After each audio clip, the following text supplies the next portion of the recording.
Welcome to Third Chances, a talk show where we like to hear from people who devoted their life to health, fitness, and wellness.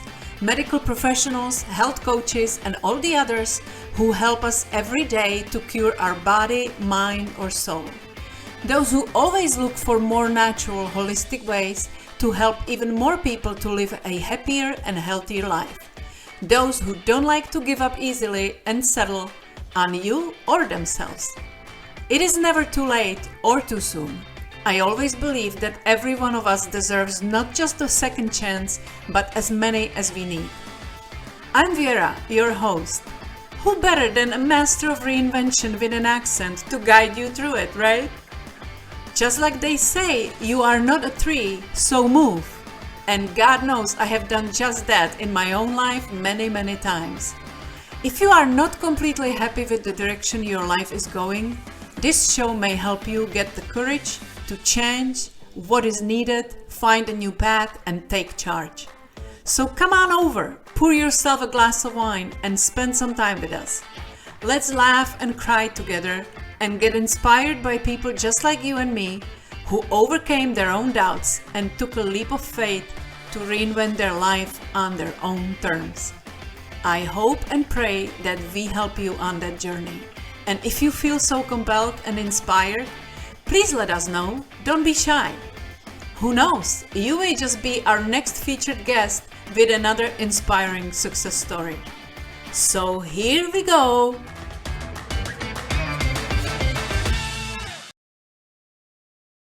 Hello, and welcome to another episode of Third Chances, where we speak to people that I met during my journeys and that have a strong story to tell. And today is quite special because I met Danielle Dagba last month in San Antonio, Texas. Yes, I flew from Florida and she flew from California. And I don't know if you know this, but sometimes you meet somebody who is so beautiful inside out. Oh. It touches you somehow. It was the whole persona that kind of, we got connected, we got somehow torn to each other. And it was love at first sight. Yes. And ever since we kind of talk and feel like we are soul sisters. That's right. So Danielle is originally from Haiti, and she is a spiritual teacher. And her calling in this incarnation is to help women love themselves and reconnect to their bodies. With her husband, Alain, they are the owners of Happiness Retreat Center, a platform that equips individuals with the tools to achieve a state of well-being, wellness, and a wealthy mindset. So that's quite a mouthful to say. But I am the most curious. The Happiness Retreat Center is a fantastic name. But how does one become a spiritual teacher? Welcome, Danielle. Thank you. You can explain. You just don't get born like that. Literally, we didn't go to any school of spirituality. We did not have any spiritual, education. So how do you become a spiritual teacher? I believe is when you begin to master your emotions. You've overcome yourself so much that you've gained mastery over your mind. You can deliberately choose your emotions.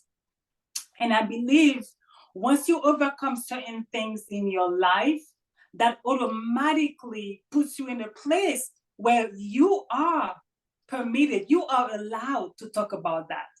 Yeah. For me, it's for lack of better words. I don't know, for lack of better words.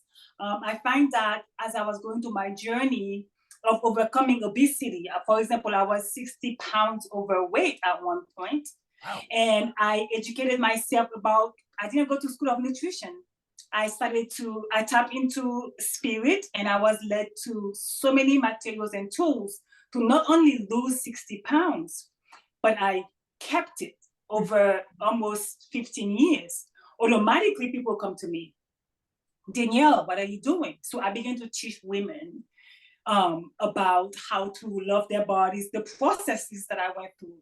So I believe once you overcome something, you are given permission by the laws of the universe, if you may, to teach about it, because you've gained that power and that ability, and you have a story to tell. So that's how we are called spiritual teachers. For sure. And does the island has anything to do with it, do you think? Absolutely. Well, my husband, maybe one of these days you'll have him on this show. He has such an incredible story. He was born with some natural spiritual abilities.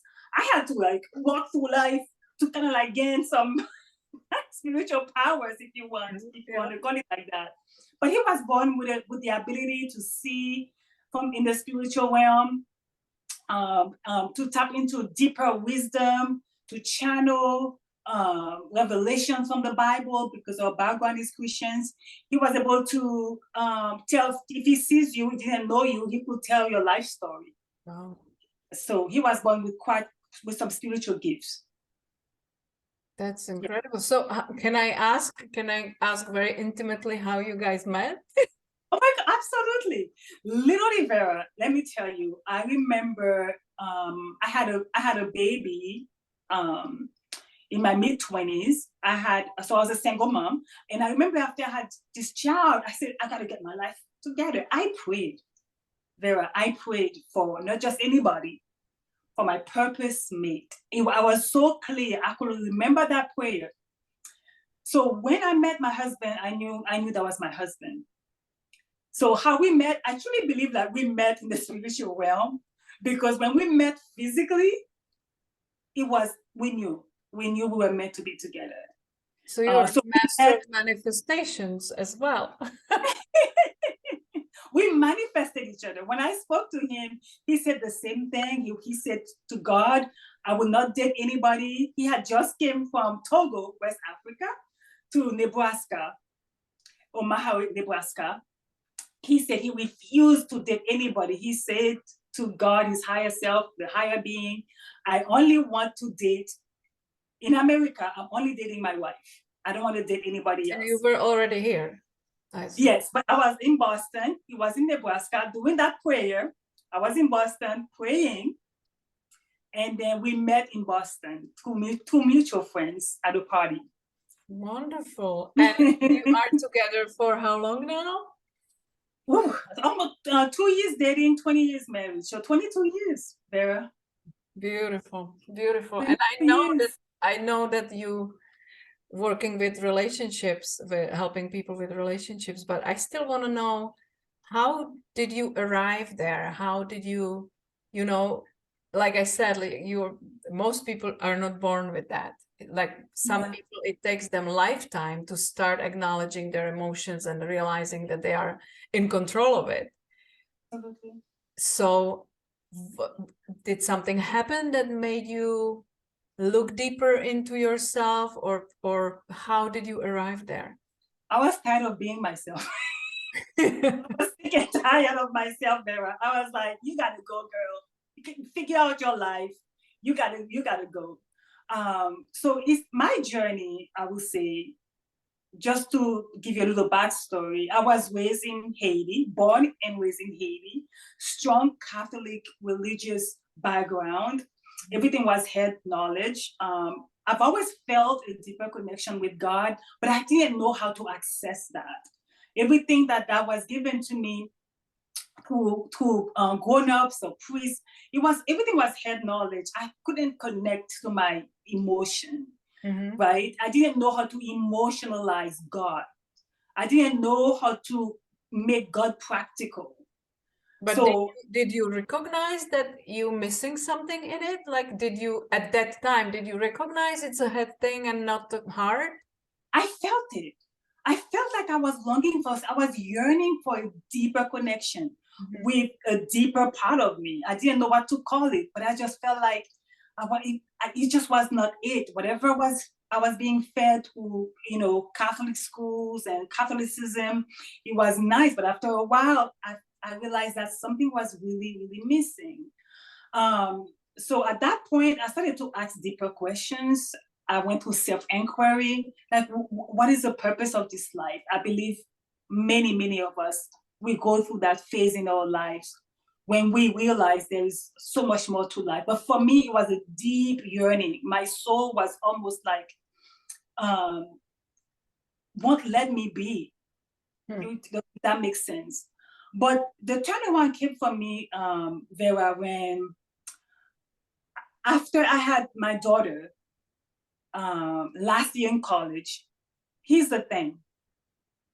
I had my future planned out. And in my mind, my destination was I was going to graduate school. I had an undergrad in foreign languages. I wanted to travel the world. I wanted to become this professor, this, I don't know, this having mastery and doctorate in languages, travel the world. So here I am with a major plan, and that got redirected. And I found myself having a child, you would say, out of wedlock. Yeah. Literally unplanned, not by anybody that I could actually bring home and say to my parents, who are very traditional, and have very high expectations. I couldn't even say, this is my baby daddy. It was just something that happened. So I had to say, what? Then when that happened, I had to say, how did my path got redirected so abruptly? What happened? What happened between where you're supposed to be heading in life and where you found yourself? I was becoming a single mom last year in college, unprepared for motherhood. And I was just like, something happened. So I knew I had to begin to heal my life. And that's when I began to confront, I guess you can say, my childhood abuse.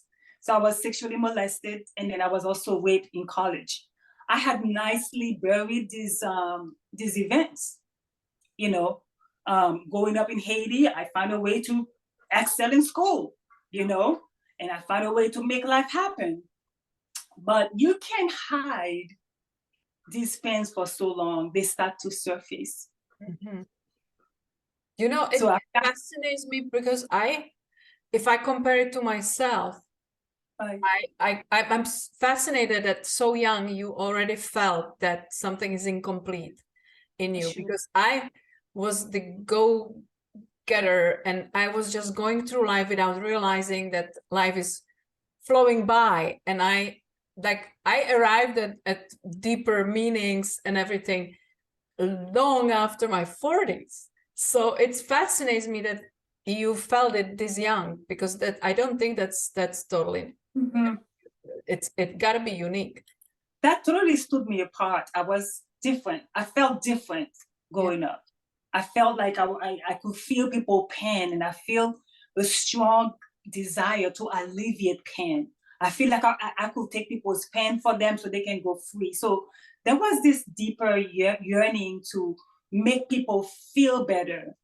And when and I could feel people energies, and I could feel like they were either sad or lonely, or that they didn't feel loved. At a very early age, I find myself as a little girl being the one, if company came over our home, I'll get the water, I'll get the juice, I'll wipe the seats, and what else do you need? I was always doing more than everybody else to make people be happy. So I knew I was different, and I felt different. So maybe we can say safely that you were born with some gifts as well. I guess. Wow. Now I'm learning it's an empath. Later on in life, I realized that it's an empath. I can easily take on energy. I feel energy from far away. I can sense energy, and I take on energy. So yeah, so that's something later on in my adult life I had to navigate, especially as a spiritual teacher and coach, how to just really be transparent to people's energy. You can still be compassionate, but not feel like you have to take on their energy home with you, so to speak. Yeah, that could be draining too.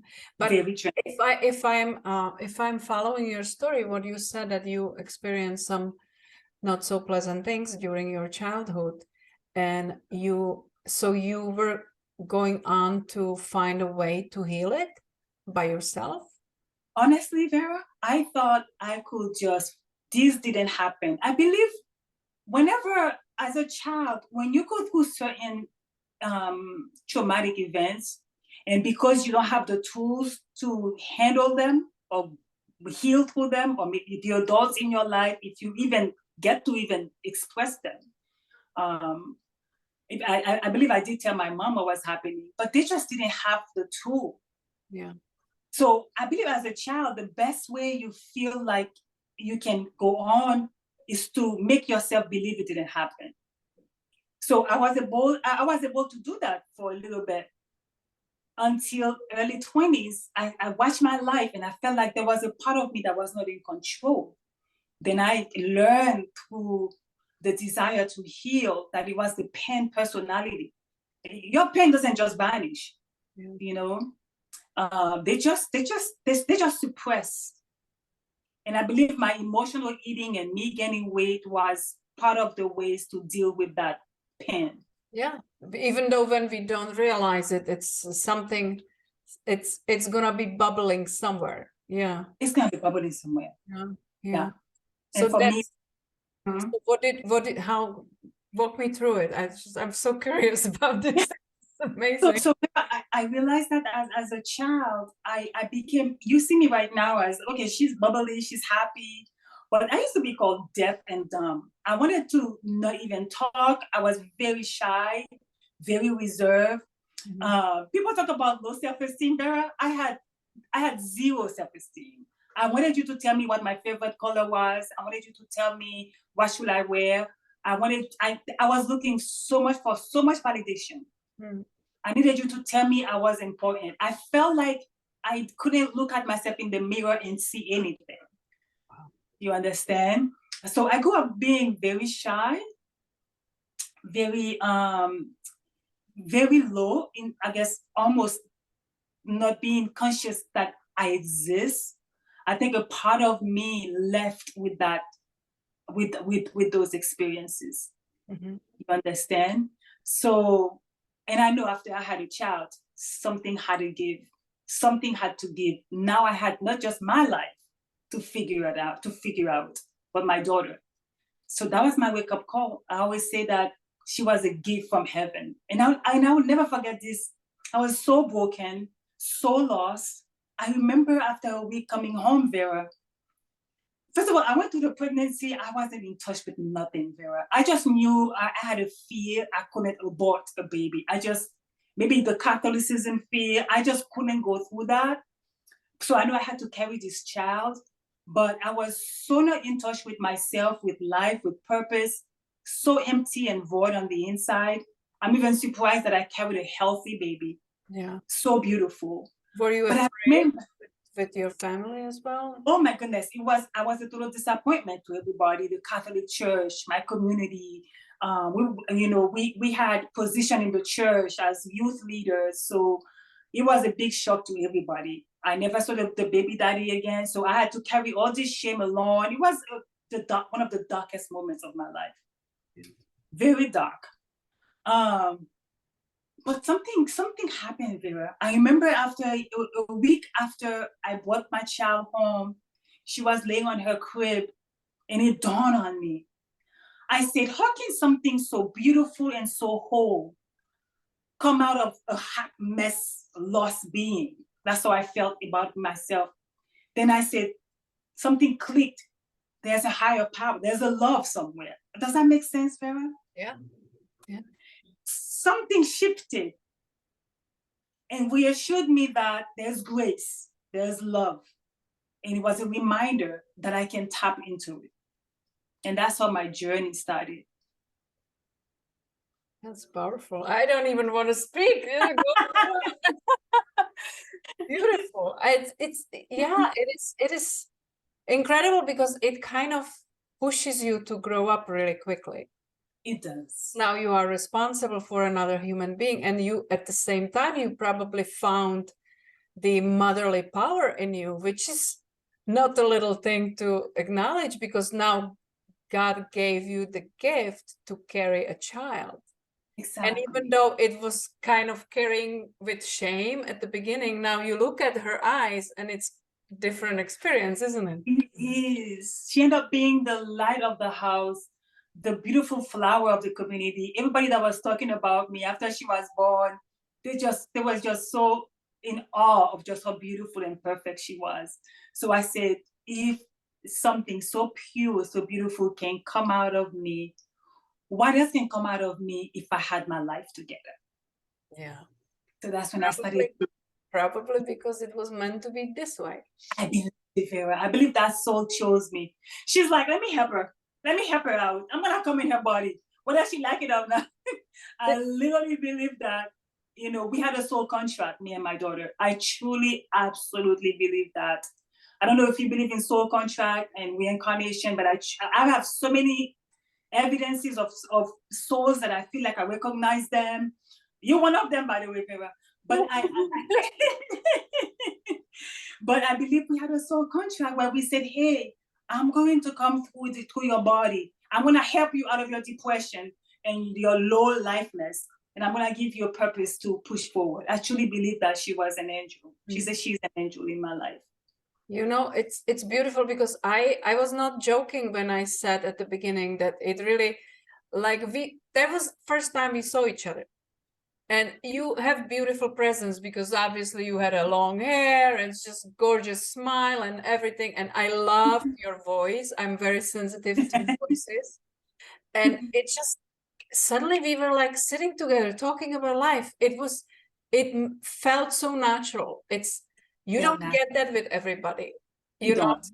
And then I remember the funny part when we were flying back home, everybody. Right.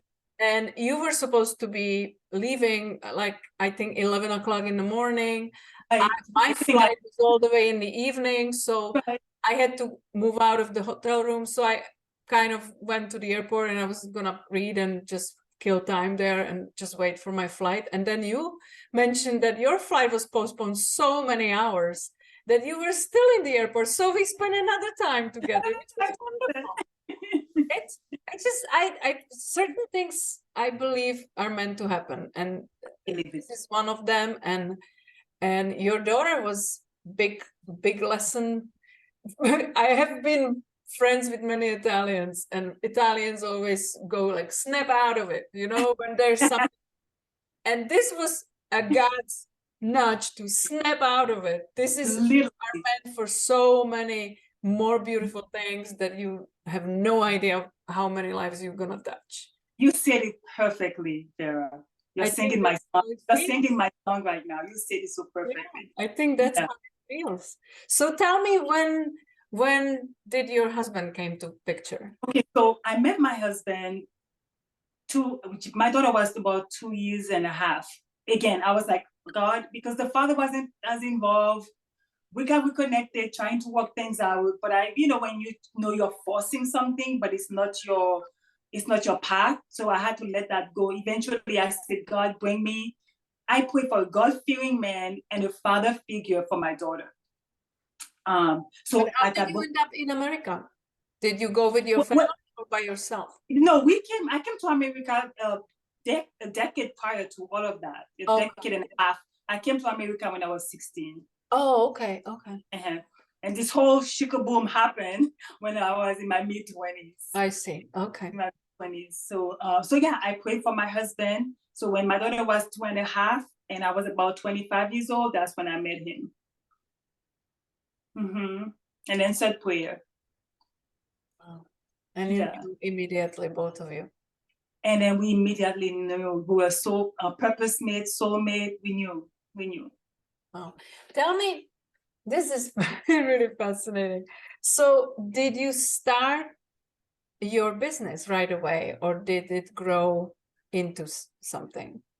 But when we met, people naturally will come to us and ask us for insights and advice.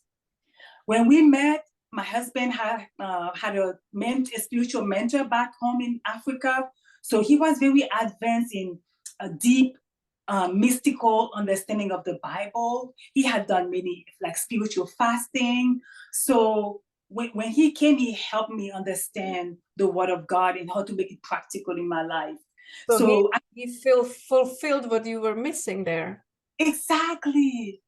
Exactly. And I was longing. Remember, I was telling you, I was longing to connect with God and make God practical. So he was such a blessing. He bridged that gap of that separation where I felt God was distant, God is judgmental, God is just somewhere out there, just watching my every move. That's the kind of fear I had of my higher power or my higher self. So it was just this person out there, big being. So he helped me understand that God is love, and everything was in the Bible, and nobody has ever taught me about the deep wisdom of the Bible and made it practical in my life. So we found this church. We evolved together to that church. It was a good church in the sense that they really went in depth about the Bible, and we were at that level where we wanted to understand the Word of God. We wanted to bring the power of the Word in our community, Haiti, and back home in Africa. So that's what we were at in our lives, and we were led to this church that had the Bible teaching type of mentality. So we fit right in. And what began to happen is we wanted to give back. So we got involved in the church. They had youth group. They had young Christians group. They had singles group. Then when we got married, we led the young married group. So we just had a heart of service there. Mm-hmm. And whatever there was a spot to fill, we said we'll do it. I guess we wired that way, wanting to give back. And naturally from our church and our community, people started to say, Alan, Danielle, what people would just come to us for spiritual advice, for prayers. It was just as if they're so new to come to us, and God, and then through the power and wisdom of God, we naturally started to coach people, mentor people for free. Yeah. We did that for free until I think about, let me see, 2012. We said, okay, honey, this is ministry, which we call ministry in the church, is taking a lot of our time. Let's turn it into a spiritual coaching.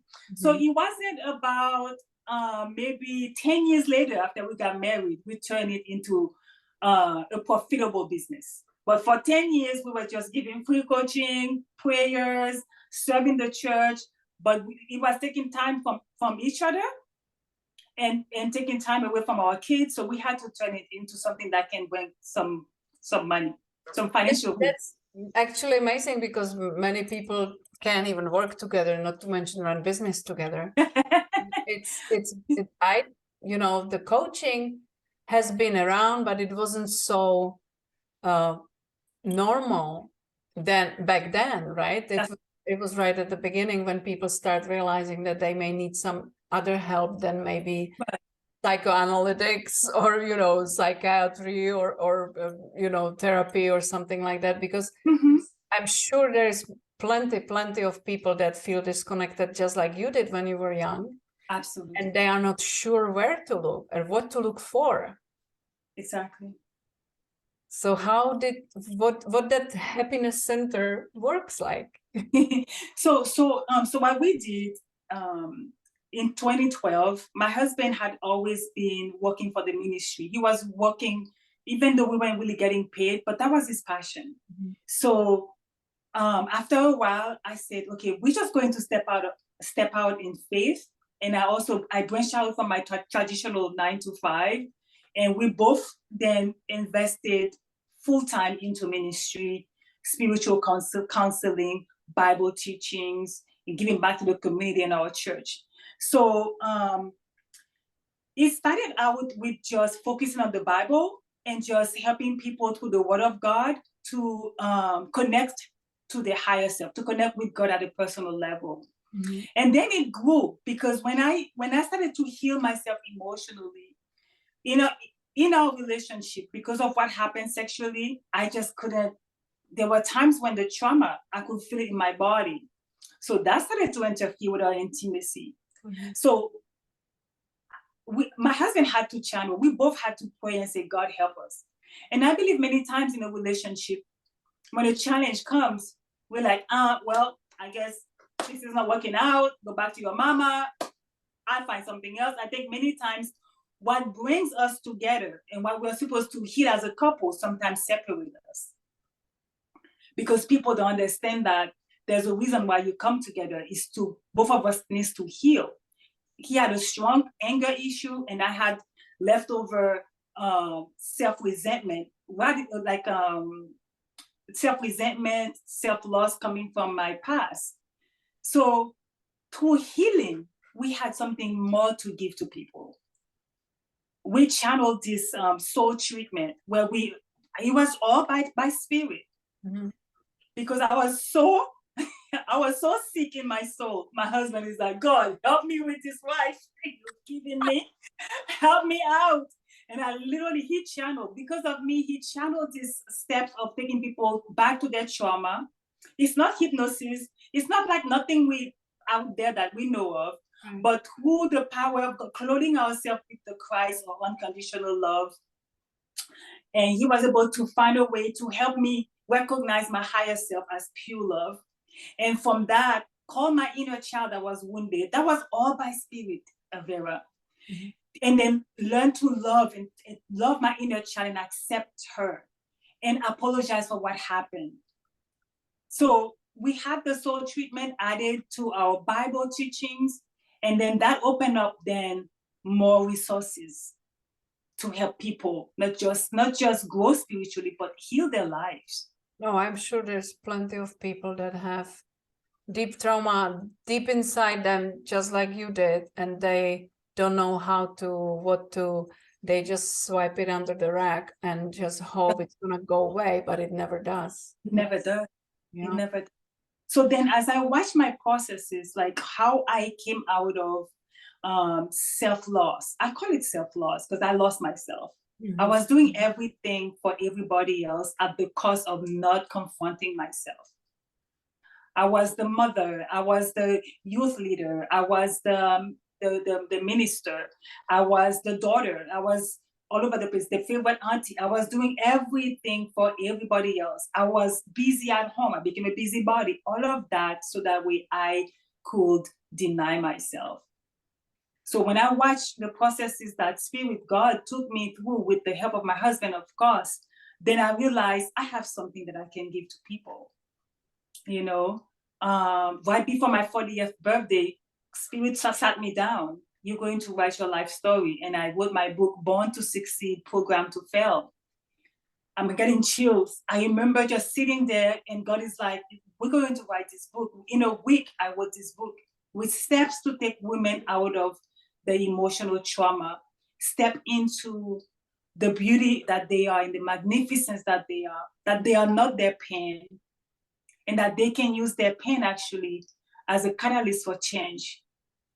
So then since then I've been speaking at women's events and book a lot of back in Boston. I was really, really involved in the community, talking about the power of self-healing and the power of self-love. So I've been doing that.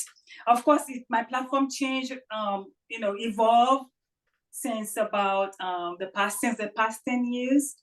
But that's what I've been doing. That's my calling, teaching people, women in particular, how to love themselves. I can't believe we have to teach that.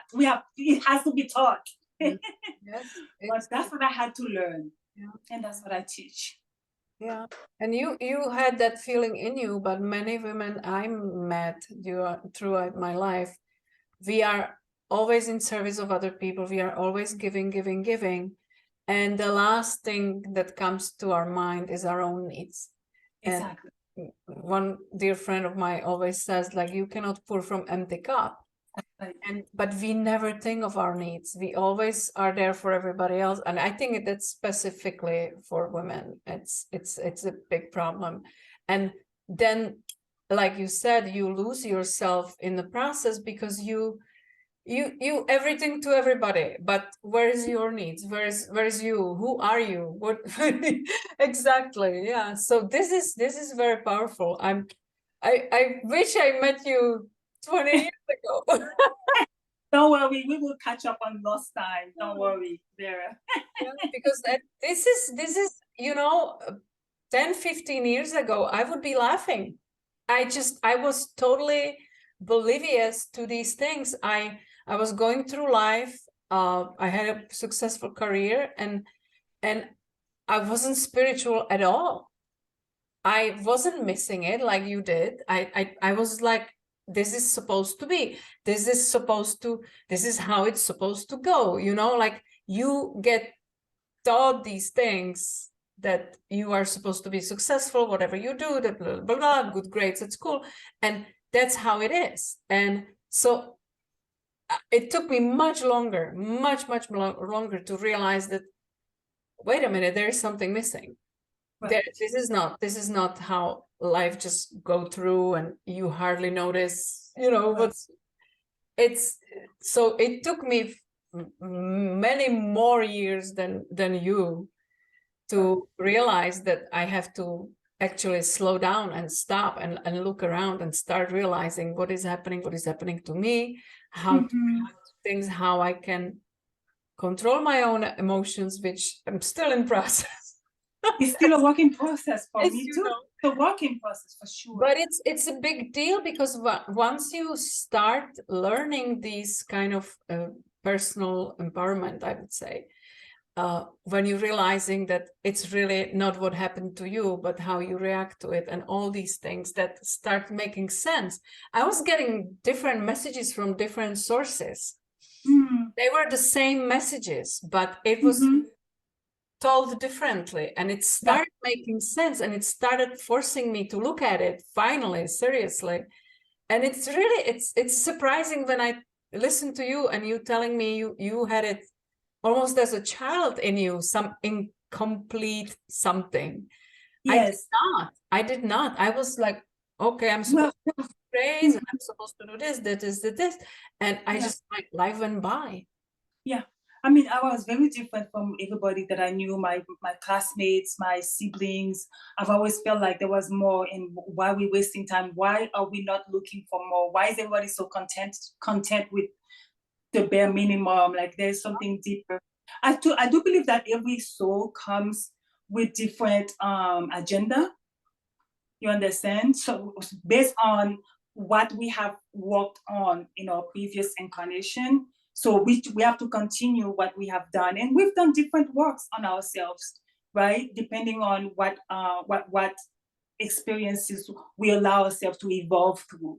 So I feel like the processes of unfolding ourselves is being able to evolve through experiences, and then achieve a state of awareness where you can ask those deeper questions. But if you are in deep hypnosis, and I believe that that's what this world offers, like a lot of being unconscious, honestly. Not I think the biggest thing we have to overcome is thinking we are the body, right? Once we identify with just the body, we right there we miss the point. We have a body. The body has specific requirements: food, shelter, rest. But we have a body. It's like you have a car. You're not your car. Your car needs services. You have to clean your car, take care of your car. But you're not your car. You're the owner of the car. Your soul owns the body. It has the body. It has a body. But once you recognize that you are the spirit, that's a different part of the game. Yeah. You have to feed your spirit the way you will feed your body. With the proper information, with wisdom, with energy from people who are spiritually awakened, spiritual wisdom, you understand? And there's always gonna be this deeper calling of the soul. It's just that we don't pay attention, Vera. Yeah. Tell me, when you work with women, when they come to you for help, is it easy for them, or is it hard for them to cross that bridge that you were just talking about? Because people, you know, especially when they are in pain, they may not recognize this is because you are so disconnected from your inner strength and from your inner soul and everything that makes you. Is it hard for them to find it? How does it work? Well, first of all, I make everything so light and so fun. Because we've already been through so much pain. There's no need to make this thing so serious, so tedious, so hard. So I make everything light and fun. That's number one. But I must say, I don't help every woman. There's some people, they're in some deep, deep traumatic, dark space. Like they're just completely psychologically, maybe completely not even connected to themselves, not just themselves. There's a deep disconnection, maybe a deep depression. Sometimes I'll evaluate and I realize that they might need to go to maybe 6 years of regular therapy. Mm-hmm. Just to get them to a place where they can come to my spiritual coaching, because I'm not a therapist, right? So they may need to go back to their past event and just connect a little bit. They might need to do some pre-work with a professional therapist first. And then when their mind is at a place where it's clearer, now they can own, because I want them to be able to own their energy and their emotions and come to a place of being responsible for your life. Mm-hmm. You understand? I need that pre-work done, maybe with a professional or maybe something they can do prior. But when they come to me, that means number one, they are ready to change their lives. I've gone through 30 minutes consultation. They're not ready. Yeah. Everybody else is the problem. They're not the problem.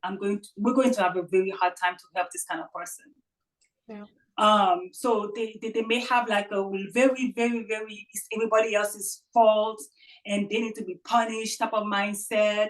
They're not willing to see things differently. They're not willing to see the part that they may have played. Even if somebody had done 99% of the harm, at least recognize that 1%. So it's going to be very hard for them to go to my regular coaching program, because it does require that you decide and you're willing to change. Yeah. That is a requirement for me to work with you. Yeah, because you have to move from the place you are not a victim anymore. Exactly. You are empowered to do something about it. And some of them, their pain personality or their emotional body has such a strong hold on them, they may need to work with a therapist to let go of some of that hold. Yeah. Release that pain. So now when they come to me, when they are ready to invest time, money, and energies, you have to invest those three things. And they are willing to go through a process. If you've been in pain for the past 2 decades, for the past 4 decades, it's not going to change overnight. Right. But I can paint you the destination, what I believe you're destined to have. And I can point you to the fact that you already have what it takes. I'm just going to help you unlock your superpowers, so to speak. Yeah. So I take them to the process of accepting, number one, accepting that you are absolutely loved. And you don't have to do or have anything to deserve that love. You are loved just because you exist, just because you are. You are the evidence of love. And bring them to that awareness, because we've lost it as a child. Mm-hmm. Because we were taught love has to be earned, deserved, or work hard for. Yeah. You understand? So I take them. And if they are Christians, they're open to the Bibles, we go to some scriptures, right? But the Bible scriptures is universal truth. Anybody can learn from it. If they're open, we talk about that. So I bring them to a place of accepting the fact that they are good enough as they are. A hot mess, confused, lost, it doesn't matter. Just as you are already loved. The second step is you are made of love, because there's no other way you could exist except love brought you forth as an extension of God. And then I take them to the process of understanding that this body is actually a powerful tool. That's what Spirit did with me. A major part of my spiritual awakening, not enlightenment, I'm still working towards enlightenment, my spiritual awakening came through reconnecting to my body. So I take them to a process of, many women We judge our bodies. We criticize it. It's not good enough. We're comparing it. There are parts of the body, like myself, that was touched wrongly. There are parts of the body that have gone through major pain, because the body keeps the score. If we understand the gift of the body and how intelligent it is and how it can speak to us through subtle energies, so I help them connect to meditation practices. To how to send their awareness to parts of the body that have been hurt, misuse, abuse. Maybe they had a difficult childbirth. Maybe they had a bad accident. The body keeps the score. And there's toxic energies that are trapped. That's why sometimes you go to the hospital, chiropractor, they do that thing, but they can't really get down to the source. So then I take them to body love, body reconciliation, and body celebration. But the body begins to serve them as a tool for spiritual awakening by sending love and gratitude and appreciation to the body. I'm just like sitting back and listening. It's just amazing. So how does your husband enter the picture? Does he work with you together or sometimes, or how does it work?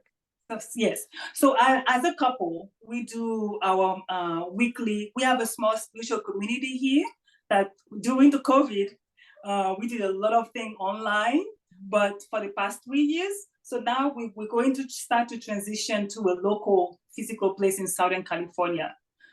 Because COVID is over. So we're transitioning to physical spiritual gatherings soon. But right now we have an online weekly Sunday online teachings that's free for a particular group of students.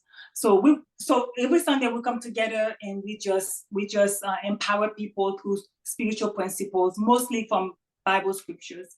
So we do that together. As a couple, we offer insights. A lot of it is from our own journey as a couple and our individual awakening. So we bring insights about what is love, what keeps love alive, why do some specific souls come together in a romantic relationship. So we talk on relationships. We do retreats every now and then. And most importantly, right now, we're just giving free insights to our relationship podcast. But there's some situations where my husband, because he's very, the soul treatment that I mentioned, if I have some cases, because he's very good at taking somebody through their past and empowering them. Like if they had a very, very traumatic past, but they are willing to change, they are willing to take responsibility. Some of my clients, he might work with them for a little bit. You understand? And then they'll come back to me, and then I'll do the body love, body reconciliation, which I call agape. Agape means unconditional love. It's my coaching program for women. Then I work with them to reconnecting to their bodies and take them to the step of agape. She's like, continue. Fascinating. It's fascinating, and it's just, we talked a little bit about your work, but not so in detail. So it is the first time for me to hearing this as well, and I love it. I think there is really such a deep need for somebody like you and your husband in this world, specifically lately. Yeah. Because people feel lost, people feel hurt, people feel misunderstood. They are walking around miserable. They don't know what to do with themselves. I think the online world doesn't help, because then you start following all the bad news and you start comparing yourself to somebody else, that you stop recognizing what is reality and what is not. And your work is the opposite. Your work is the going back in or within and actually recognize what power you have inside of you. It's wonderful. It's wonderful. I love it. I love it. And how to access the power at the right time. Yes. Because, like I said a few years ago, I wouldn't be able to understand all of that. I wouldn't be able to see the strength in it. You know, I was really, and I don't believe I'm alone when I was kind of like, somebody would tell me, oh, I'm still finding myself, and I'm like, oh my God, just get over yourself. Who has time for that? It was totally lost on me. And I know there's many people that go through whole life like that. And then towards the end, they realize like, oh my God, like my whole life went like this. And is that it? You know, is there something else that I was meant to do? Or is it, looking back, you know, what we do with our life is so important. Does your book help you with your work? Yes. So a lot of what I do is, some women, they might just say, hey, I just go to the book, because the book gives you a 21-day step, do it yourself type of thing, where I'll guide you and I'll coach you. I'll give you a little practice at the end of every chapter, so you can absolutely do it yourself. But many women find that they need that support. They need that energy of somebody who can see better what they're not able to see for themselves, if that makes sense. You understand? That's always but like something powerful that you said, Vera. I found that it's not so much what people go through. That is a level of pain. I mean, we can't deny the fact that there is so much pain in the world. But I've heard this saying, this quote, I'm not sure from where: pain is inevitable, but suffering is by choice. Tony Robbins said that. Tony So, Robbins. Tony Robbins, and I truly believe it's true, because right now, honestly, if somebody is willing to change, Vera, there are so many tools. Yes. There are so many tools, and you do have your angel, your guardian angel. You have invisible friends in the invisible realms. There's a spirit, there's your higher self. I believe what happened is that when we start getting into this world construct, the requirement of society, the definition of success and happiness, which is the car, the material stuff, this gives us this fake joy, this fake, I don't know, happiness. Yeah. But it's fleeting. It is. And you so know, what do we do? I know many very, very rich people that are deeply unhappy. Oh, we've seen it too. The material things don't make you happy. And exactly. it's what you go for, thinking that this is your goal, or this is the destination that you have in your mind, that would make you successful, therefore fulfilled. And that's the last thing that you get with all that. The fulfillment is not there at all. Exactly. Yeah. And I think people can then get so disappointed, because they thought this car, my dream car, that's going to do it. My dream home, that's definitely going to do it. My dream girl, my dream boy, whatnot. Yeah. Oh, when I have kids. So it's just we've been misguided. And then we have to suffer the pain of disappointment when the marriage didn't work out. I have a child, but now I have to deal with postpartum. And maybe I wasn't really ready. So now, what do you do in that case? You are forced to find yourself. Yeah. It also requires to be vulnerable and being able to admit it, which absolutely, that's not an easy process for some people. But at some point, every soul, whether it's this incarnation, whether it's this year, next year, we're all going to have to confront ourselves, be honest. I always say the highest level of honesty is the truth you tell yourself. If you cannot tell yourself the truth, no guru, Jesus can come. I mean, the highest spiritual master can be in front of you. Resources can be around you. You're not going to tap into them, because you're denying the fact that something gotta give. You're not happy. You're broken. You need to heal. You have to be open and vulnerable, even if it's just to yourself at first, Vera. And then the resources will come. You open that door for the help to come. You become magnetic. I remember there was a time many times when I get stuck in my spiritual path, there's this understanding that I'm lacking, and I say, God, I'm ready. The book will come. I'll turn the TV, or I don't really watch TV, but I'll turn something, and then that's exactly what I needed to hear. Mm-hmm. So it always comes from a place of your willingness to change and always being honest with yourself. If you can lie to yourself, nothing can help you. Yeah. Wow.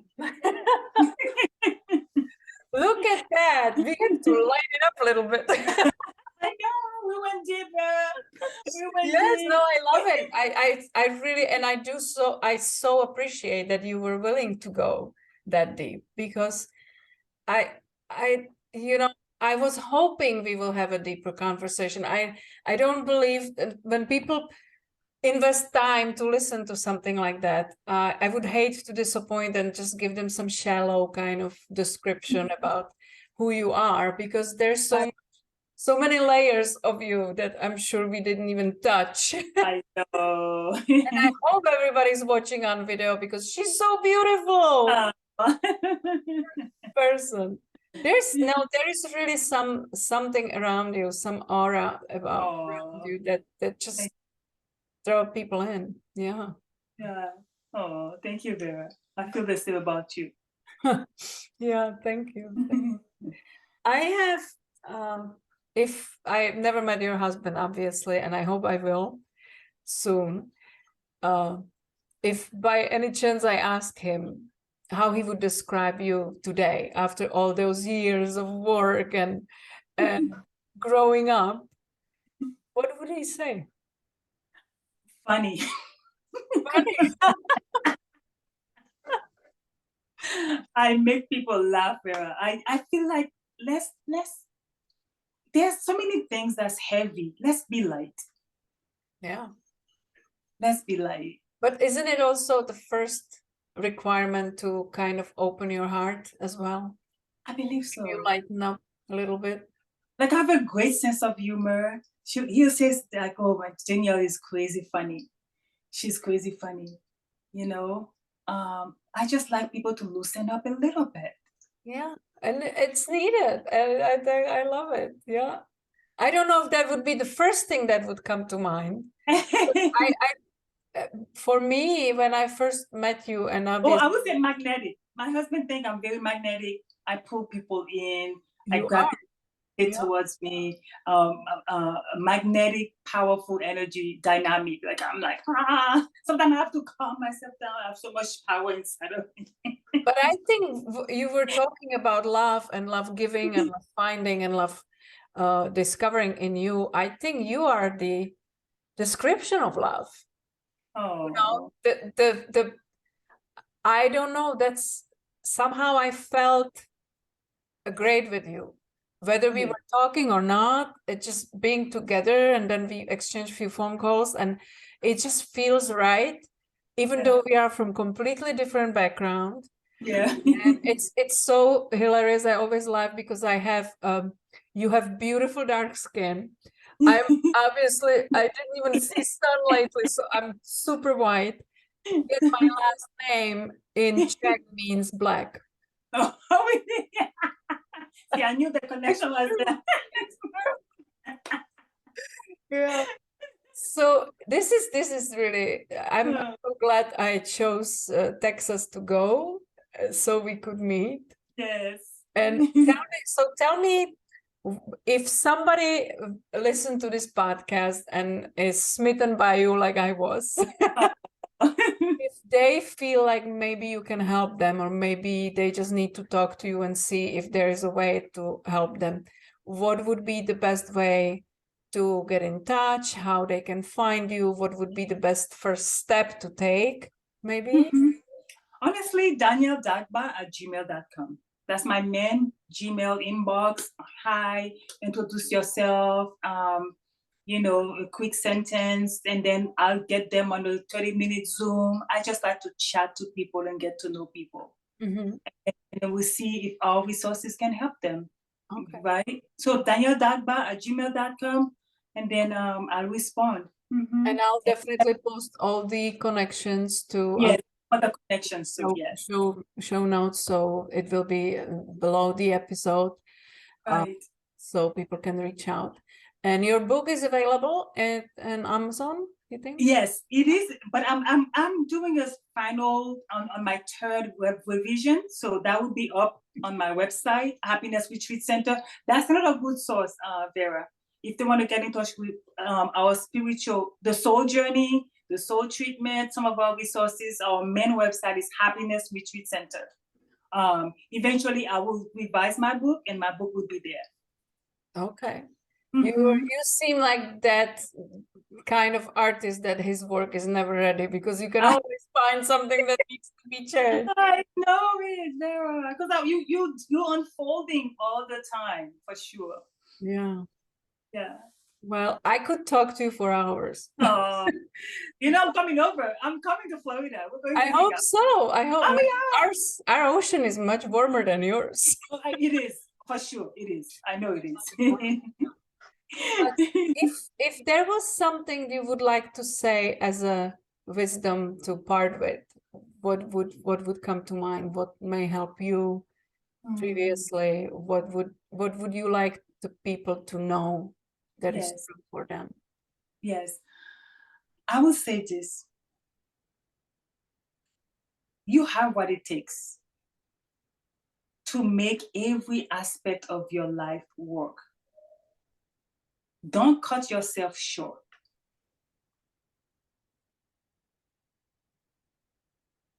A pain is not an indication of your destination. A pain is to propel you to your final destination. Don't make a pain, an emotional pain, a disappointment, your resting place. It's just a curve in the road, on the road. Don't make it your dwelling place. That's what I would say. Love it, love it, love it. And I have to tell, because that will be on record and you can back off from it. I was asking Danielle when we met that she needs to record guided meditations for me because of her voice. And I am still waiting for that. It's coming, girl. I'm not gonna let you off the hook, because oh no. I am, I'm meditating. I'm not so great about it because I know it's important, but I have a hard time to calm my mind and everything. And so guided meditation helps me, but there are certain voices that just squeak so much for me that it disturbs my peace. And it's funny, I don't know if that's from the background when I was singing. There are certain voices I'm so super sensitive to that if they do the meditation, I can't even calm down. It's just like, it bothers me so much. So you are one of those wonderful, calming, velvety voices that needs to do that. It's coming, Vera. And I hope that maybe one time in the future we can get together and maybe have a podcast with you and your husband and talk. Absolutely. On relationships. So yeah. Relationships, for sure. Yes. I would love that. We would love that. Yeah. And I would meet him too. Oh, I'm so sorry you didn't get to meet my husband. That would be. Oh, I know. But I feel like I can see him through your heart and through your gaze. Yeah. Yes. Danielle, this was so beautiful, and I'm so glad we finally made it happen. I know it was, you are super busy, and it was quite a scheduling challenge to get on the record, but I'm so glad we did, because this is gonna be episode for many people to maybe re-listen a few times. Oh, I'm so happy you made it happen, Vera. Thank you so much. Thank you so much, and I hope we will see each other soon. Absolutely. Bye, my friend.